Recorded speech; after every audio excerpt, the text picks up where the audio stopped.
இன்னைக்கு சமையல்ல நாம சாம்பார் வைக்கலாம். சாம்பார் வந்து அமாவாசை அன்னைக்கு நம்ம எப்படி சாம்பார் வைக்கணும், என்ன காய்கறிகள் போட்டு வைக்கணும் அப்படிங்கிறத பார்த்துடலாம்.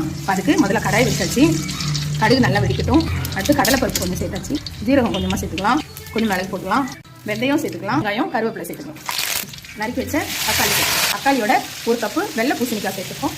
சாம்பாருக்கு தேவையான கல் உப்பு சேர்த்துக்கலாம். நல்லா வேகட்டும். இது வந்து நம்ம இப்போ சோரம்பருப்பு, தக்காளி, வெங்காயம், அப்புறம் புடலங்காய், ஒரு உருளைக்கிழங்கு இதில் நம்ம வேக போட்டுருக்கோம். அதாவது நம்ம இது அப்படியே இருக்கட்டும். இது வெந்திருக்கு நல்லா. இது நல்லா குழச்சி வச்சுக்கோங்க. இப்போ பூசணிக்காவும் தக்காளியும் நல்லா வெந்திருக்கு. இப்போ நம்ம சாம்பார் பொடி சேர்த்தாச்சு, புளி சேர்த்துடலாம். தேவையான அளவு நம்ம புளி சேர்த்துட்டோம். இது நல்லா வேகட்டும். மூடி போட்டுடலாம். நல்லா வெந்ததுக்கப்புறம் பார்க்கலாம். இப்போ பூசணிக்காய் நல்லா வெந்திருக்கு. இந்த ஸ்டேஜில் நம்ம வேக வச்சுருந்தோம் இல்லையா, புடலங்காய், உருளைக்கிழங்கு, வெங்காயம், தக்காளிலாம் போட்டு அதே இதில் சேர்க்கணும். பருப்பு தேவையான தண்ணி சேர்க்கணும். இப்போது நமக்கு சூப்பரான அமாவாசை சாம்பார் ரெடி. இதே மெத்தடில் இதே மாதிரி செஞ்சு பாருங்கள். சூப்பரான சாம்பார் ரெடி. இதே மாதிரி மாதத்தில் ஒரு நாள்.